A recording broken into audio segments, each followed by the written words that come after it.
All right. So, I saw this earlier on First Take from Unc Shannon Sharp. Didn't really want to go there with the whole Cam Newton situation, but fuck it, we got to talk about it like it is. We wouldn't see that situation at a Eli Manning camp. We wouldn't see that situation at a Peyton Manning camp. Mhm. We don't want to make everything about race, but when the shit is right in front of you, sometimes you just got to talk about it.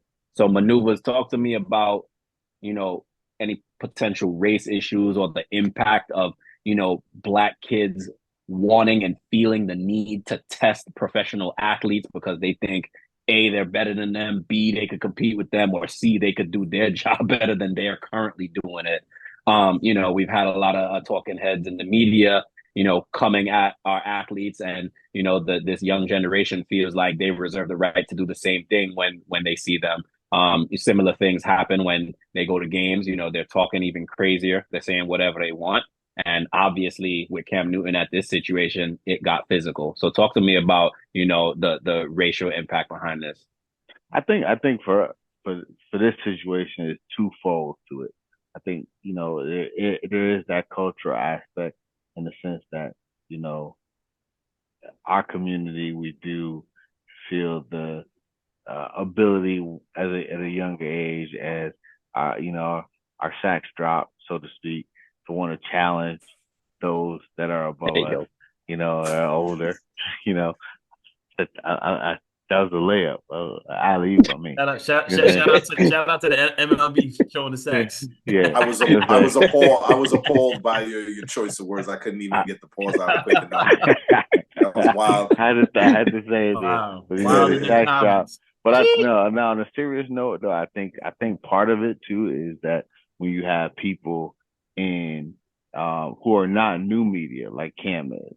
So, Cam podcasting, what we're doing, the Cam Newtons of the world, the JJ Redick's of the world, Black Draymond Green, the new heights with the Kelsey brothers, that's new media. But when they see it on old media, established media, they see it on the television that, you know, someone who this is their core job, they're getting paid for it, are saying bread and things butter. like, oh, this guy's bitter, he should stay in his basement. They start, It's people crazy. talking about Yeah. his choice of outfits and things of that nature. When they see that disrespect, one, from old media on the television, and two, from someone that looks like us, that's in our community, you Mhm. know, it's crazy that that could happen because then that adds to the license to be disrespectful to that man.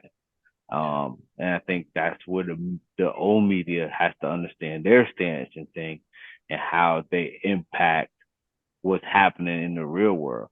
Because if I see you on First Take, or if I see you on Get Up, or if I see you on FS1, and you look like me, and you're talking crazy about somebody else that looks like me, it's like, okay, well, you validate Like everything that I do. you give a license to kill. Yeah, So when yeah, somebody goes outside and they start disrespecting them, it's because you started it.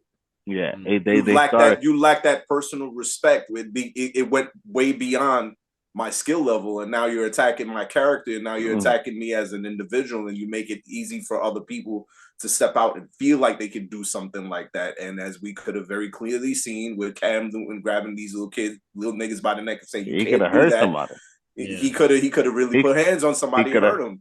he could have hurt somebody. And I think the other piece of it, I don't want to be 100% negative on the old media because there are elements, there Mm. are former players Yes, They don't who need it. did Yeah. come out and and defend. say, Yeah. no, Yep. that's not right, and you gotta respect those people. And I call them out. I call those people out by name. RC came out and defended it, and you gotta appreciate that because those are.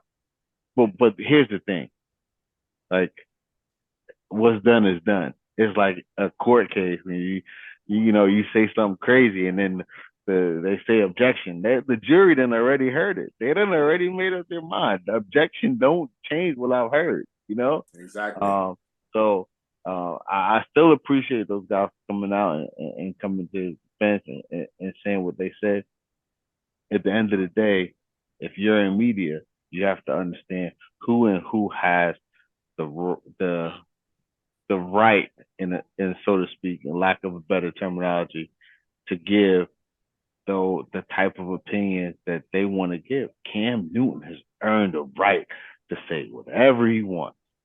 Yeah. About when it comes to playing football in the quarterback position, he's earned the right to say whatever he wants. And if you disagree with him, you disagree with him, but you don't have to disrespect him. And I think that's where it went to, and that's what led to where we're at. Yeah. And he couldn't have said it better. This has been the 22 Twos podcast. Log in, tune in, tap in, subscribe, get with us. Peace. Yes, sir. Peace.